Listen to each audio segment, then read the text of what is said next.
Bom dia, senhoras e senhores. Sejam bem-vindos à videoconferência da Mitre Realty para a discussão dos resultados referentes ao segundo trimestre de 2025.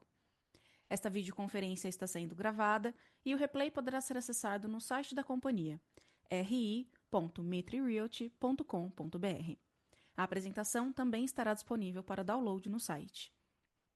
Informamos que todos os participantes estarão apenas assistindo à videoconferência durante a apresentação e, em seguida, iniciaremos a sessão de perguntas e respostas quando mais instruções serão fornecidas.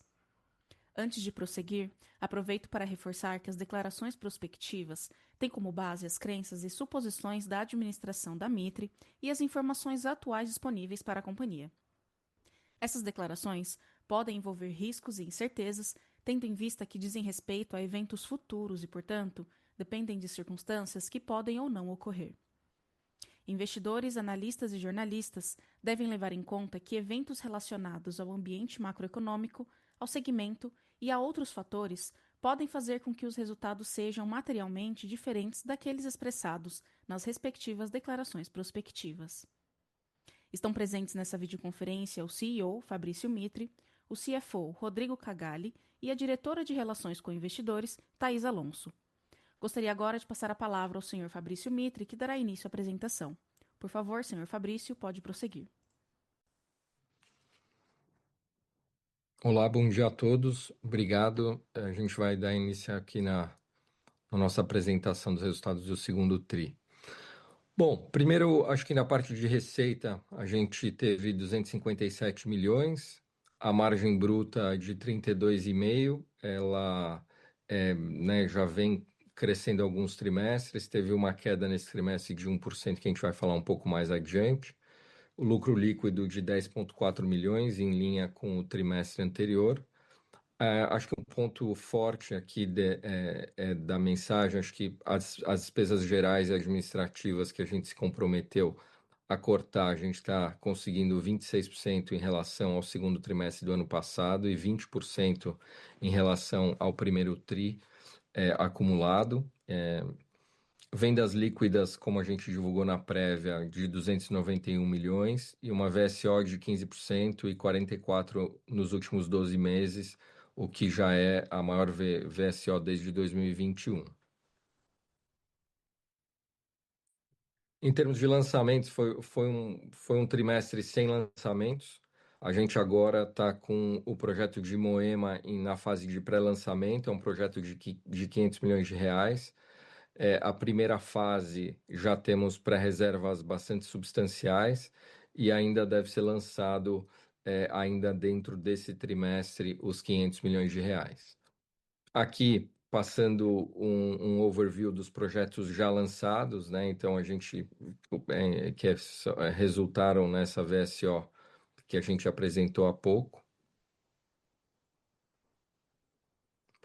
Bom, em termos de vendas, a gente teve um crescimento de 10% em relação ao ano passado. Aqui a gente tem com a VSO de 44% nos últimos 12 meses, o que a gente considera um desempenho bastante satisfatório em relação a vendas. Uma outra questão importante teve uma redução de distrato, né? Então, o distrato ainda continua sendo um fator pequeno dentro da companhia, e mesmo, né, num cenário econômico mais desafiador, a gente tem conseguido manter os distratos aí bastante pequenos em relação à carteira total da companhia.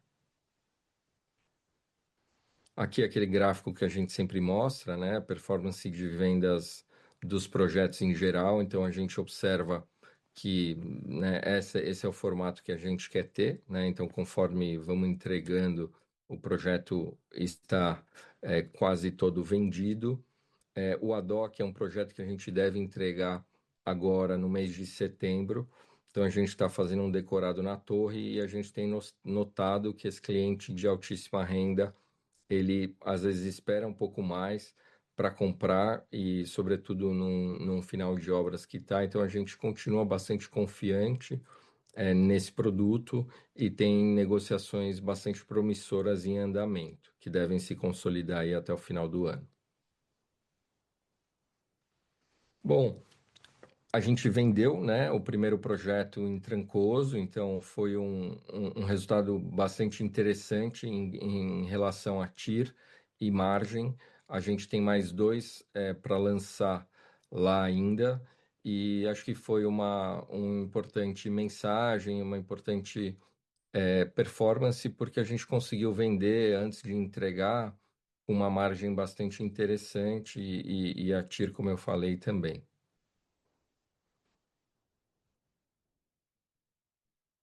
Bom, o estoque a gente terminou o trimestre em 1,6 bi, teve um pequeno aumento para 7% em função do grande volume de entregas recentes, mas ele se mantém um estoque bastante pequeno de unidades prontas e bastante líquido também, apesar do crescimento enorme de entregas durante o primeiro semestre do ano.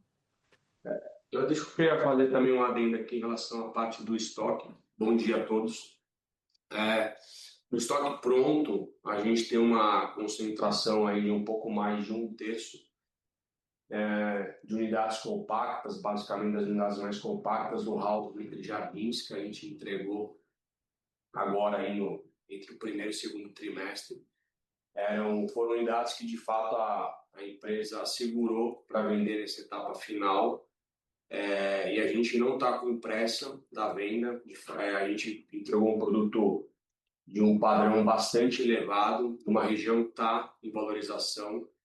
Então, a gente está, de fato, buscando um preço de metro quadrado um pouco mais elevado pelo produto que a gente entregou.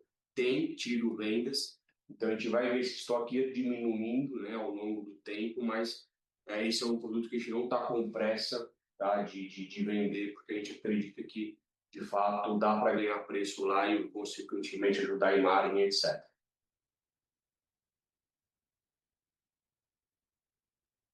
Bem colocado, Rodrigo. Bom, em relação a entregas, a gente entregou mais de 960 unidades nesse primeiro semestre. A gente tem uma quantidade aí acima de 500 milhões de repasse neste momento acontecendo. Ele, conforme a gente já disse em alguns fóruns, a gente deve ter uma geração de caixa ainda no ano. Essa geração vai ser mais concentrada no quarto trimestre. E aqui também é importante dizer que a gente vai fechar esse ano com mais de 2.100 unidades entregues, todas elas com mais de 98% até aqui de sucesso no repasse. Então a gente tem bastante confiança nos recebíveis que a gente está atualmente repassando. Então isso nos leva aqui a ressaltar essa geração de caixa até o final do ano. Em termos de land bank, tivemos um crescimento em relação ao trimestre anterior, mas quando a gente vê um horizonte mais longo de tempo, a gente sempre manteve o estoque de land bank próximo dos níveis atuais, que dá entre 5 bi e meio, no segundo trimestre 5 bi e meio, o que é suficiente para 3 anos de lançamento como horizonte, que é o nosso objetivo aqui enquanto companhia. Aí o mix, a gente está com mais de 55% focados em House e Mac e 42% nas linhas raízes e origem. Bom, em relação ao desempenho financeiro, acho que o Rodrigo pode apresentar agora.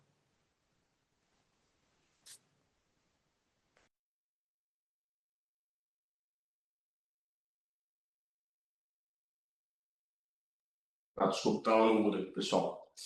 Em termos de receita, né, fechamos o trimestre com 257 milhões em receita. A gente teve um decréscimo em relação ao mesmo período do ano passado, influenciado parte, né, pela ausência de lançamentos e também chegando aqui um pouco na parte da margem bruta, como a gente destacou na nossa mensagem.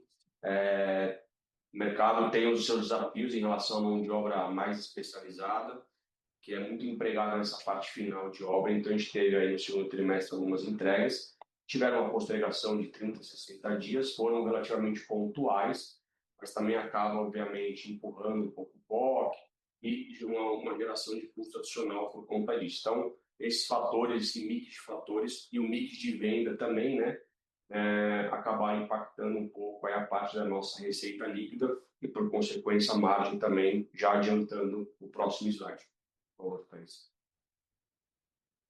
Como eu coloquei aqui, a gente teve vem tendo um crescimento de margem desde o terceiro TRI de 23, quando a gente chegou basicamente no low da margem. A gente vem apresentando esse crescimento. A margem, nos últimos trimestres, ela vem tendo um crescimento um pouco mais devagar, como a gente colocou, né, que é um crescimento mais gradual, mais flat.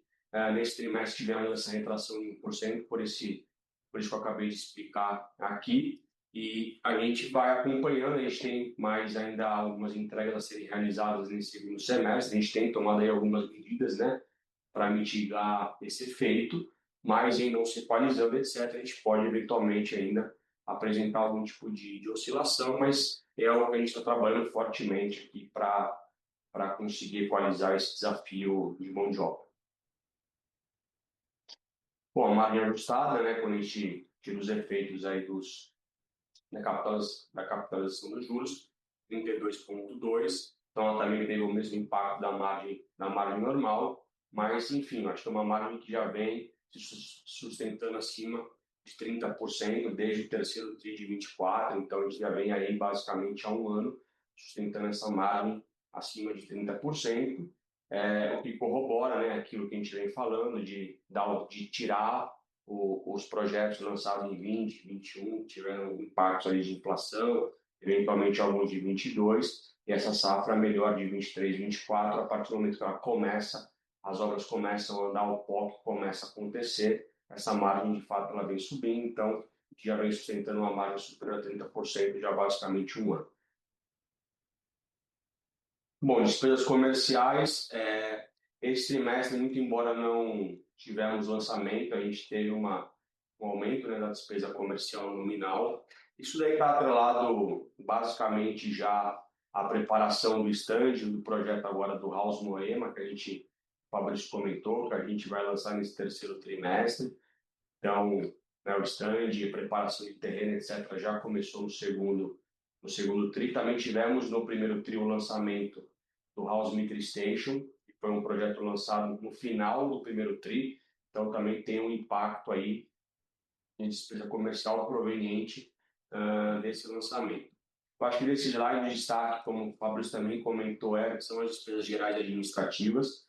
A gente, né, no começo do ano se comprometeu a ter uma redução importante e o primeiro semestre comprovou isso, né, uma redução aí de 26%, né, quase 27%, e é algo que deve se manter então para o segundo semestre. Então é algo que está na nossa mão, que a gente consegue de fato controlar. A gente fez um excelente trabalho aqui interno e isso vai de novo acontecer no segundo semestre e vai ficar de fato de uma maneira perene aqui na companhia.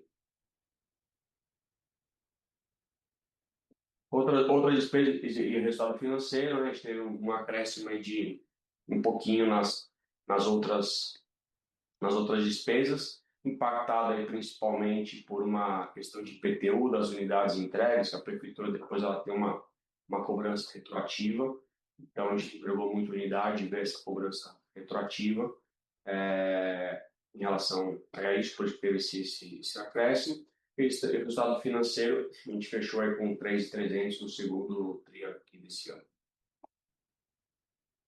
Bom, lucro líquido, a gente fechou com 10,4 no segundo trimestre, o semestre a gente fechou com 21.600, um crescimento, né, em relação ao mesmo período de 24.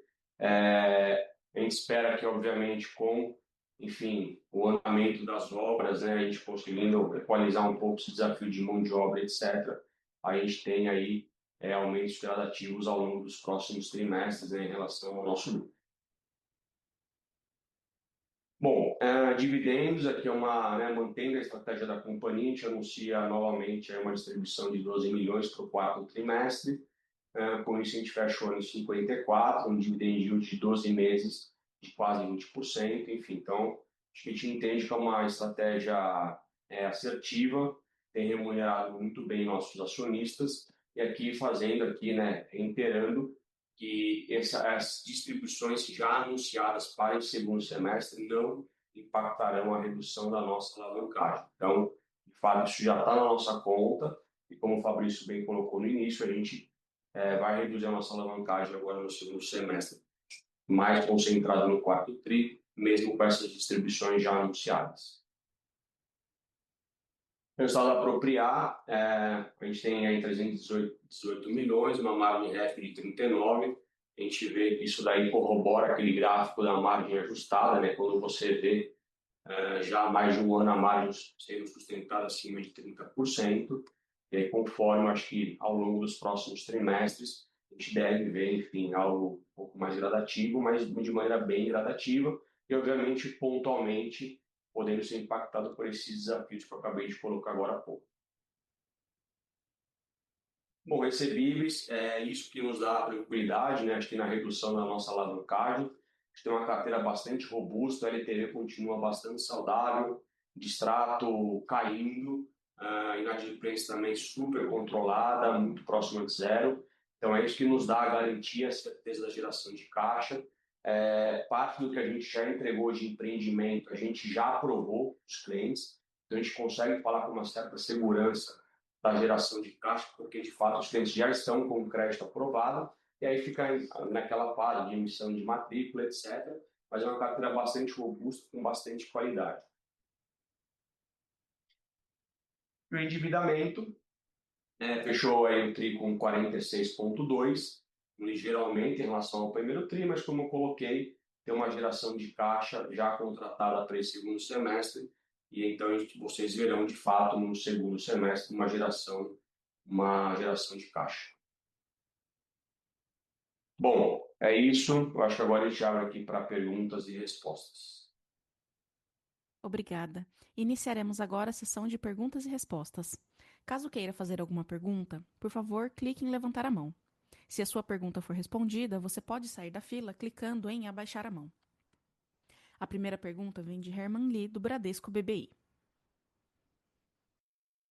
Bom dia, Fabrício, Cagalli, Thaís, time. Obrigado pelo espaço. Duas perguntas aqui do nosso lado, tá? A primeira é em relação à marca das luzes. Vocês tiveram a primeira entrega e vocês mencionaram que vai ter mais alguns lançamentos aí. Só queria entender um pouco da estratégia de expansão desta marca no segmento de alto padrão. O que vocês têm no pipeline de lançamentos marca das luzes em 25 e 26? E a segunda pergunta é em relação a dividendos. Vocês estão distribuindo com consistência ao longo dos tris e, como vocês ressaltaram, a segunda metade deve ter grande geração de caixa.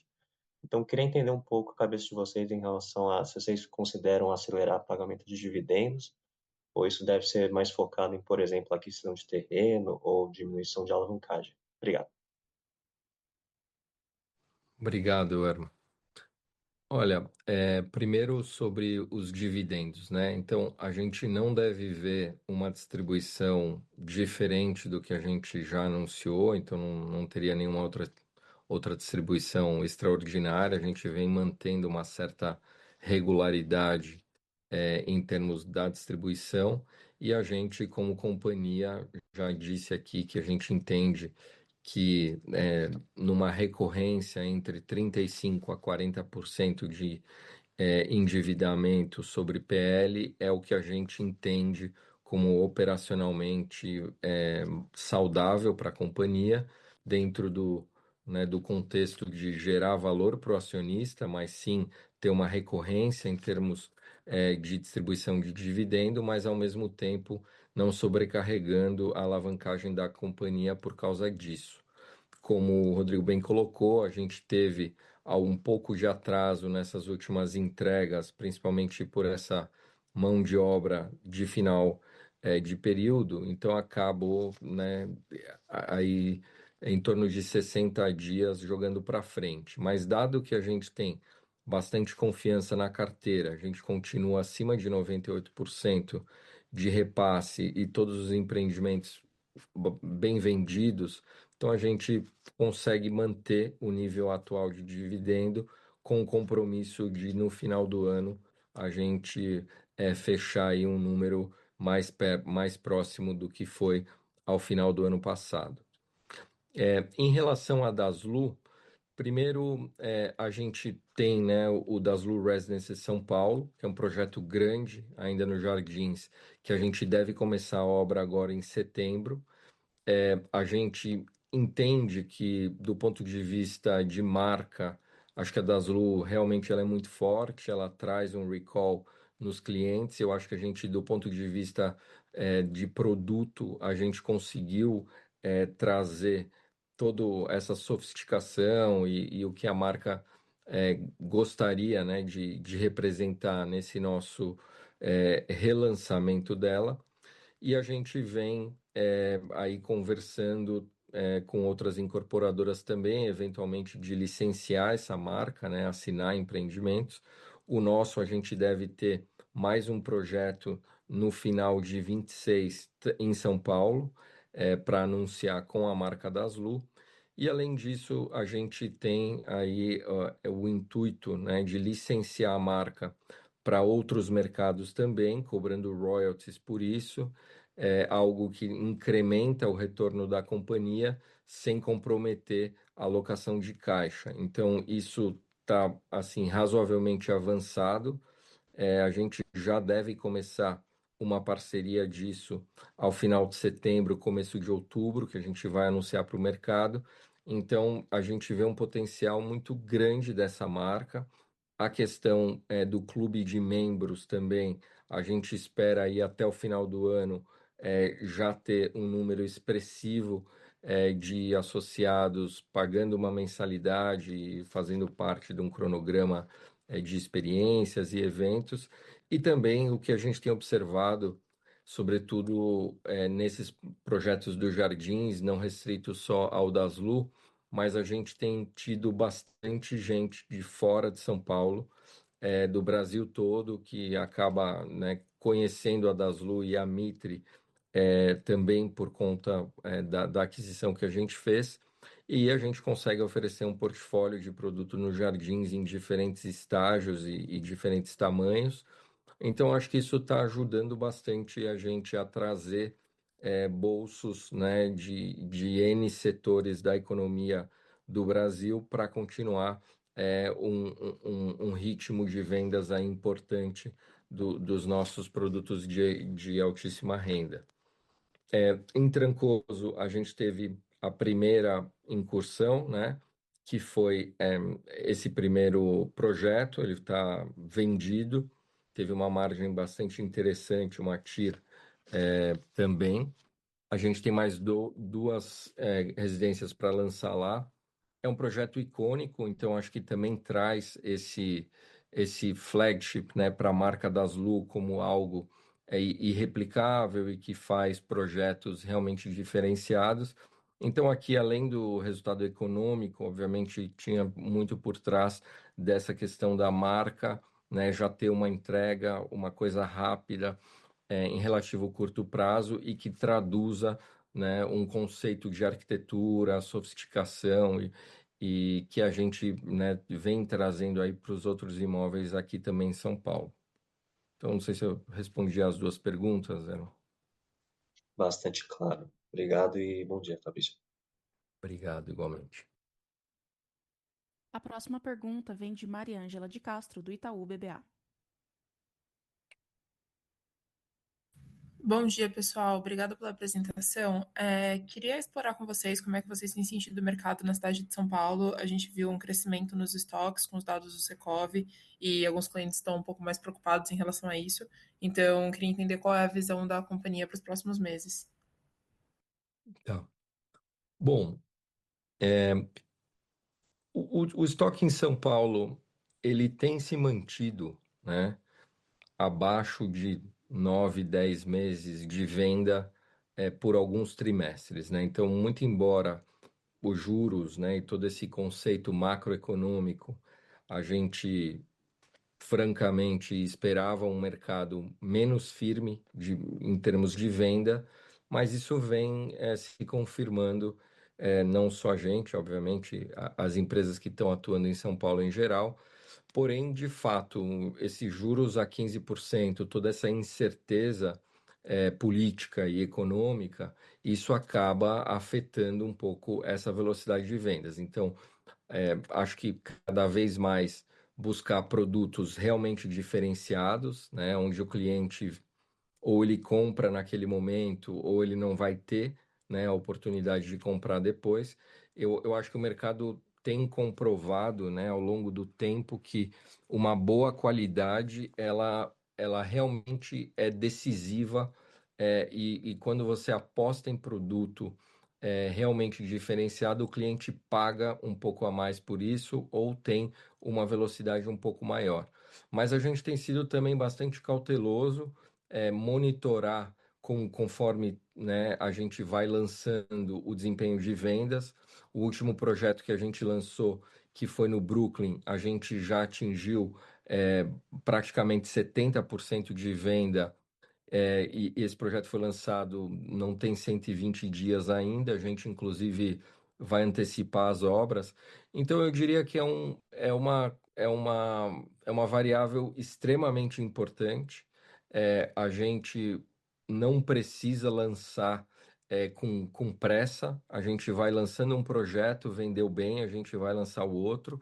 Agora temos um projeto grande em Moema, como eu falei, a indicação, né, dessa primeira fase tem sido boa, e a gente vai observando. Mas eu concordo que, assim, essas estatísticas, eu acho que ao longo do segundo semestre, em termos de mercado como um todo, a gente deve enfrentar um cenário menos positivo do que foi no primeiro semestre, mas ainda acho que bons projetos e, de novo, diversificando, né, o tipo de cliente, né, a economia brasileira, acho que sempre tem setores econômicos que vão bem, setores mais dolarizados, outros setores mais ligados à economia doméstica, enfim.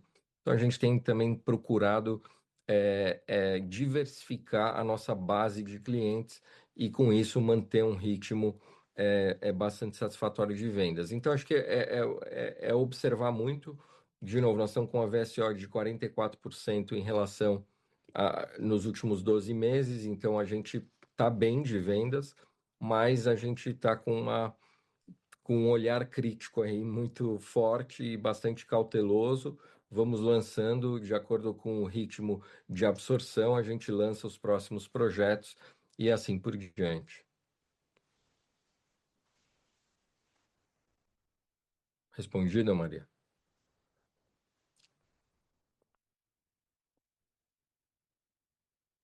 A próxima pergunta vem de Victor Kitzman, portal Small Caps. Poderiam explicar melhor a situação de escassez de mão de obra? Quais os impactos que isso pode acarretar e o que a companhia está fazendo para mitigá-los? Rodrigo, você quer responder essa? Posso. Vamos lá, Vitor. A gente que eu falo aqui é a indústria, né? Acho que até tiveram outras companhias que já também reportaram um pouco desses desafios. Dado acho, o aquecimento da nossa indústria, bem como o baixo desemprego no país como um todo, tem tido de fato, então, essa dificuldade na contratação de uma mão de obra mais especializada. Essa fase final de obra é muito trabalho fino, que a gente chama, né? Então, acabamento, pintura, etc. Então, é um trabalho mais fino, tem essa mão de obra mais especializada. E exatamente nessa etapa final, e pegando um pouco aqui de cronograma de obra, é aquilo, se você não termina uma etapa, você não consegue começar a pintura, e assim sucessivamente. Então, a depender desse cronograma, quando você tem essa dificuldade, você acaba empurrando alguns serviços para frente, e são serviços finos. Então, tem tido uma dificuldade com isso. As obras, né, que a gente tinha para entregar acabaram sendo postergadas de 30 a 60 dias. Nenhuma obra da companhia passou o prazo de carência, então a gente não tem esse tipo de problema aqui na companhia. Entretanto, em relação ao nosso programa, tivemos essa postergação. No segundo semestre, temos importantes entregas. Esse cenário ainda continua desafiador, ele não se acomodou. Então, é um cenário que a gente tem que olhar com bastante atenção. O que a gente tem feito de mitigação, obviamente, é reunião quase que diária dessas entregas, se antecipar, enfim, criar um plano A, B, C de fornecedores, conseguir diluir um pouco, né, não concentrar eventualmente com um único fornecedor, pode ter um problema ali de disponibilidade de mão de obra. Então, são essas ações que a gente tem feito, mas está desafiador, de fato, e o que isso pode gerar basicamente uma postergação novamente de 30, 60 dias de eventuais entregas, ou para entregar o apartamento a gente tem que contratar uma equipe adicional para conseguir suprir a outra equipe que não está conseguindo fazer o serviço na plenitude, isso gera um custo adicional. Então, é um cenário que obviamente não é o ideal, é um cenário desafiador, pode gerar essas oscilações, é mais difícil a gente controlar, né? A gente teve aí alguns casos também, por exemplo, de um atraso em montagem de elevador que impacta vários serviços dentro da obra também.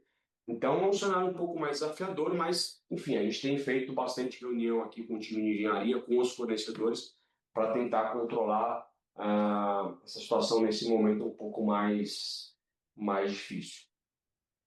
E se antecipar também em relação ao cronograma de obras normais, né, que foi o que a gente fez no caso do Brooklyn, por exemplo, e também em termos de viabilidade e quando a gente fecha um cronograma dos projetos futuros, eu acho que por bem aí colocar 60 a 90 dias a mais no cronograma para suprir um pouco desses eventuais desafios de mão de obra. Como o Rodrigo bem colocou, às vezes você tem o material entregue na obra, mas você não tem a mão de obra para terminar de colocar. E quando às vezes você, como ele falou do elevador, você impacta, né, cremalheira, você impacta vários arremates, então você fica às vezes com uma equipe esperando, a outra equipe, elevador é um caso super especializado, né, dentro do canteiro de obras. Então é um desafio, acho que a gente tem cada vez mais tido essa relação próxima com os nossos empreiteiros, como a gente é tradição da Mitre ter isso, mas eu acho que cada vez mais a gente está muito próximo dos empreiteiros, ajudando eles também a se planejar e a gente acomodar um pouco mais de gordura no cronograma, também acho que é saudável. Então, e também acho que o mercado está caminhando para, em algumas etapas das obras, também serem algo menos mão de obra intensivo, né? Então, acho que a tecnologia ela vai se aperfeiçoando e acho que a gente também tem buscado implantar algumas melhorias em termos dos próximos projetos que a gente faz, inclusive em relação à concepção de estrutura, alguma coisa pré-moldada. Então, acho que vai caminhando um pouco mais para uma obra um pouco menos intensa em mão de obra e mais tecnológica. Mas a gente tem, né, observado, e acho que são essas medidas que eu tentei resumir aqui, que a gente está tomando para minimizar esse problema. A próxima pergunta vem de Gustavo Fabris, do BTG Pactual. Bom dia, pessoal. Bom dia a todos. Prazer falar com vocês. Obrigado pelo espaço de fazer pergunta. Queria falar um pouco mais sobre o lançamento do projeto em Moema, que é um VGV relevante ali também. Como que vocês estão esperando a aceitação dos clientes, tanto para a torre residencial quanto para estúdio, e também um pouco de como o projeto se posiciona ali para capturar o momentum do mercado da região. Obrigado. Legal. Gustavo, se você me permite, acho que seria interessante mostrar uns slides do projeto, acho que vocês têm aí, né, Thais?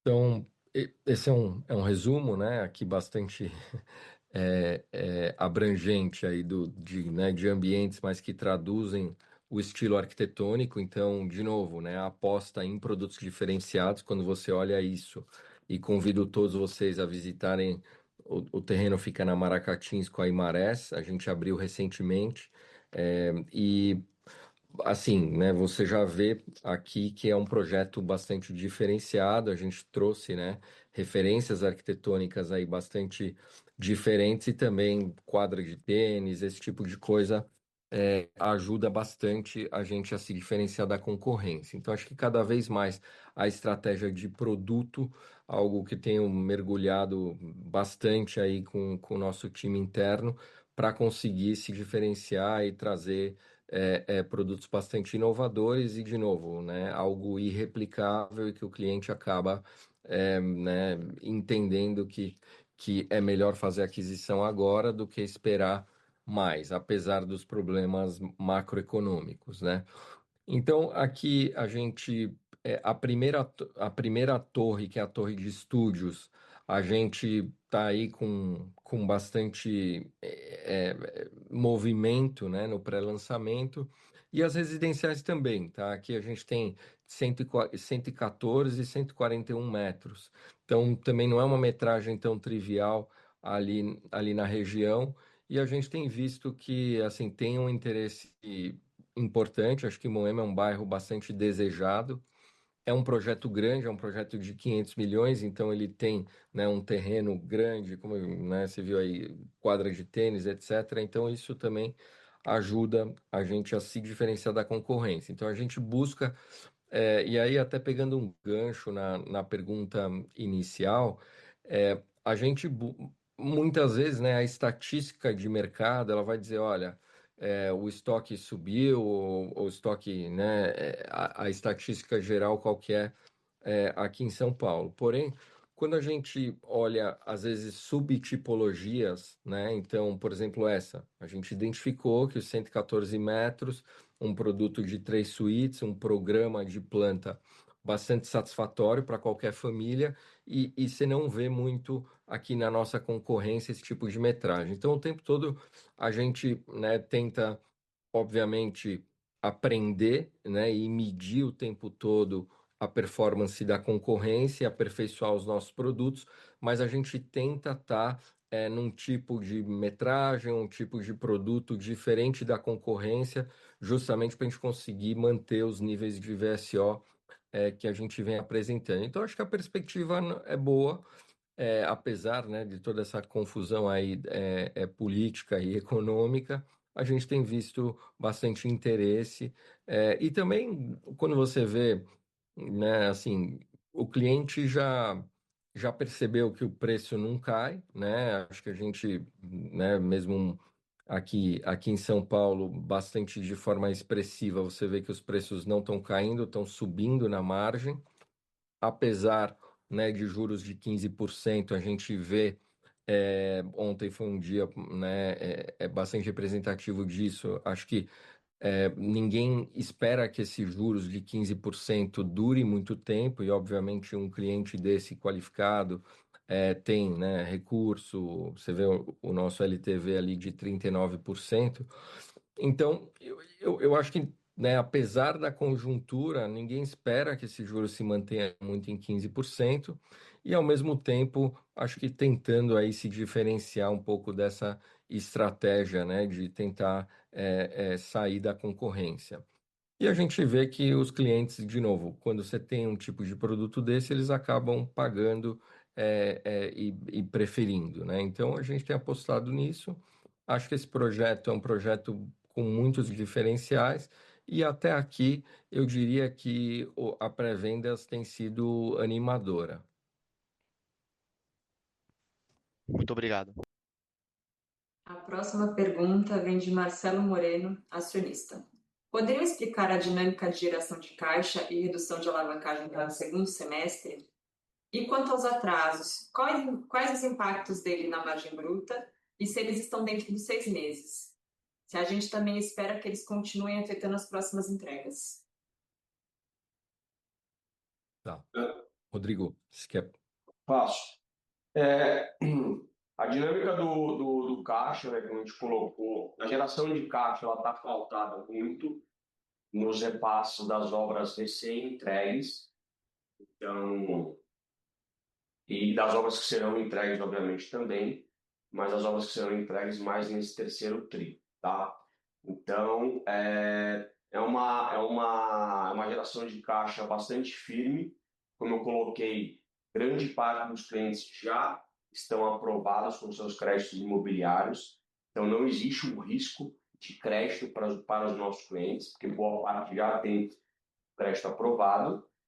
O que agora vai acontecer é uma questão temporal barra burocrática de emitir matrícula, você emitir o contrato do banco e etc. Mas do ponto de vista de crédito, a gente está bastante tranquilo, por isso que a gente dá essa confiança, essa certeza da geração de caixa.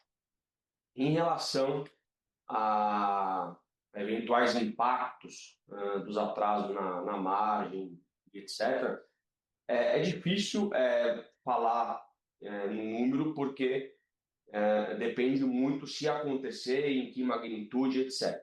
A gente não imagina nada catastrófico, então, como eu coloquei, é um cenário desafiador, podemos ter aí atrasos de novo, pontuais, 30, 60 dias, etc., que acaba gerando também um custo adicional, a obra prorroga, eventualmente você tem que contratar um outro empreiteiro para ajudar a terminar aquele empreendimento, etc.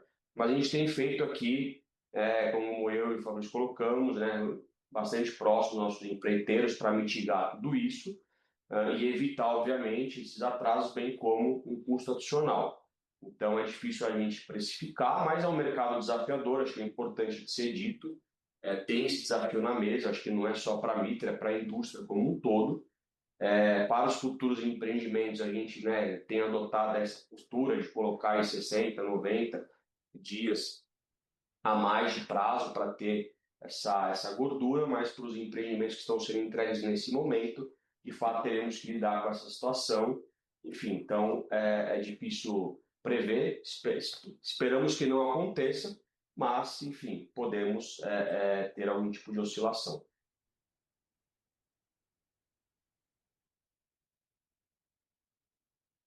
Lembrando que para fazer perguntas, basta clicar em levantar a mão. Pedimos que aguardem enquanto coletamos as perguntas.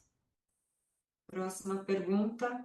Durante o trimestre, foi feita alguma aquisição de terreno, visto que o Land Bank aumentou 25%, 24% contra um T25%? Sim, foram feitas algumas aquisições. A gente tem adotado a postura de repor mais ou menos o que a gente lança. Então, obviamente, esse projeto, por exemplo, de 500 milhões em Moema, daqui a 6 semanas, ele já vai ser 5 bi, né, e não 5,5. Então, a gente tem mantido, né, o nosso estoque de terrenos em torno de 5 bi a 5 bi e meio de VGV, o que nos dá aqueles 3 anos, que acho que é um horizonte importante para a companhia se planejar e ter um fluxo de projetos previsível, né, ao longo desse tempo, na medida do possível, né, mas a gente sempre procura trabalhar com um horizonte de 3 anos. Então, acho que você não vai ver nenhuma grande aquisição, uma grande variação em relação aos níveis atuais de Land Bank, e a gente está bastante conservador e seletivo, escolhendo muito as aquisições, e subindo a barra para as aprovações. Então, isso, né, é um desafio adicional para a nossa equipe interna de garimpar aí as melhores oportunidades dentro desse escopo, mas a gente deve manter por aí, tá? 5 bi a 5 bi e meio de Land Bank, acho que é o, é o, é o ideal para nós.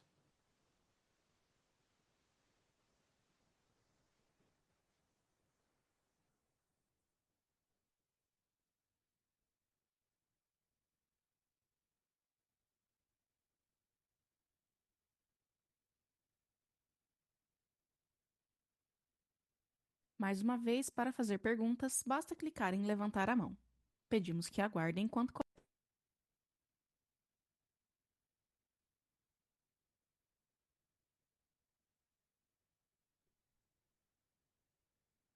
Próxima pergunta vem de Adriano Valente, acionista.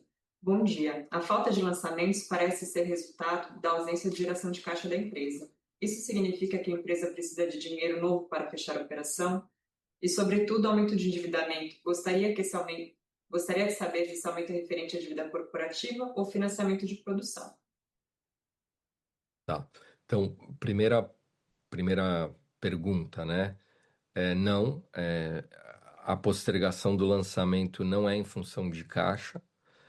obviamente, tem um cronograma de aprovações, são projetos grandes, complexos, né, tramitam em várias instâncias dentro da prefeitura e também existe uma estratégia nossa aqui de mercado, né? Não vou sair com um produto em julho, quando o nosso cliente tende a estar viajando mais e não estando aqui em São Paulo. Então, obviamente, né, aí a partir de setembro, final de agosto, a gente entende que é o melhor momento para fazer lançamento. Então, essa nossa projeção de lançamento, ela independe de dinheiro novo, tá? Então, isso são projetos que já estão dentro de casa, estão caminhando o seu ciclo normal. Então, na verdade, a, é o contrário, né? A postergação de algumas entregas em função das dificuldades de mão de obra que a gente falou aqui, sobretudo, acabam postergando um pouco essa geração de caixa, mas não é o driver para postergar eventuais lançamentos. É muito mais uma questão de, né, comercial do momento certo para a gente colocar o projeto na rua, para que tenha um bom desempenho, como a gente vem mostrando aí nos nossos projetos. A sua segunda pergunta era em relação ao endividamento. Rodrigo, você quer responder essa em relação a... Acho que ele perguntou em relação à dívida corporativa versus SFH e o Delta. Só para complementar a primeira parte da pergunta que o Fabrício respondeu, acho que é importante dizer que, de fato, não está relacionado ao caixa, tanto é que tanto os futuros lançamentos aí do nosso pipe até já, como a gente colocou no nosso Land Bank para os próximos 3 anos, já está dentro de casa sendo trabalhado, enfim, os projetos.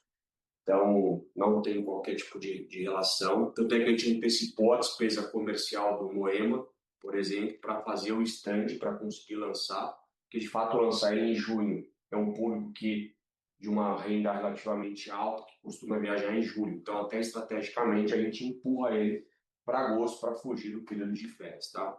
Em relação ao endividamento, a gente mantém a nossa dívida corporativa estabilizada, a gente já vem falando há alguns trimestres que a gente não aumentará, não aumentou e não aumentará a nossa dívida corporativa. Então, é uma dívida de longo prazo, num custo de capital bastante aderente. Inclusive, no final do ano passado e início desse, a gente fez um reperfilamento dessa dívida com diminuição de taxa, inclusive. Então, a nossa dívida corporativa se mantém estável. A dívida que aumenta, obviamente, é a dívida de projetos, que é uma dívida saudável, é uma dívida dentro da SPE. Não sei qual familiaridade você tem, mas é uma dívida que ela só aumenta conforme o andamento físico e conforme o andamento das vendas. Então, se o banco está liberando, significa que estamos com a obra evoluindo e em dia, e as nossas vendas também estão crescentes, né, para garantir o repagamento da dívida. Então, é uma dívida saudável, no custo de capital também bastante interessante, e é uma dívida que a indústria usa, obviamente, faz parte do nosso contexto. Tá? E a dívida corporativa se mantém estabilizada e não aumentaremos ela. Próxima pergunta vem de Adriano Valente, acionista. Ele queria saber qual a estratégia de pagar dividendo acima do lucro e qual vai ser a estratégia de distribuição de dividendo ao longo do ano. Não, acho que pagar o dividendo acima do lucro não tem como, né? O que a gente eventualmente acontece que a gente tem eventualmente lucro acumulado e a gente pode usar o lucro acumulado para fazer a distribuição. Então, a gente mantém a nossa estratégia, né, de fazer uma distribuição recorrente de dividendos, reiterando que isso não vai impactar a nossa geração de caixa no segundo semestre, a empresa perseguindo lá aquele nível em 35, 40 de endividamento, que a gente entende que é algo saudável e mantendo, sim, uma distribuição regular. A gente vem caminhando, quando a gente olha aí um pouco de perspectiva para os próximos trimestres e anos, a gente vinha até então fazendo uma distribuição de quase 100% do nosso lucro, a gente vem caminhando, aí quando a gente olha no horizonte de médio e longo prazo, para ir mais para a nossa política, que é de distribuir ao menos 50% do lucro. Então, a gente deve, de fato, vir fazendo isso, mas manter a regularidade de distribuição. A gente entende que é uma política de geração de valor para o acionista, mas, de novo, respeitando o endividamento da companhia. A sessão de perguntas e respostas está encerrada. Gostaríamos de passar a palavra ao Sr. Fabrício Mitre para que faça as considerações finais da companhia.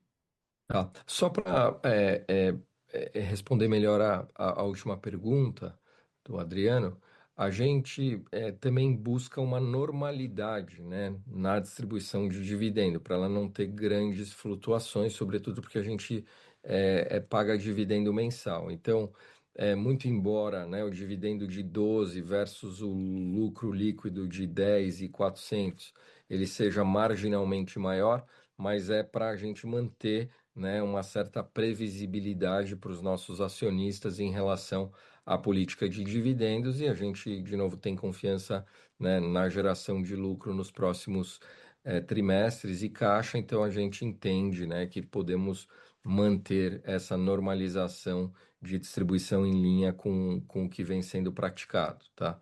Então, tem esse aspecto e como o Rodrigo colocou, é, o nosso compromisso de redução de alavancagem até o final do ano, ele leva em conta essa distribuição anunciada agora. A gente não deve chegar em 35, 40, talvez próximo desses 40, próximo do que a gente fechou no final do ano passado, e aí ao longo do ano que vem mantendo entre 35 e 40, que é o que a gente acha assim, um bom número para trabalhar como estrutura de capital. Bom, e aí, em relação à mensagem, então, acho que a gente vem apresentando, né, resultados consistentes.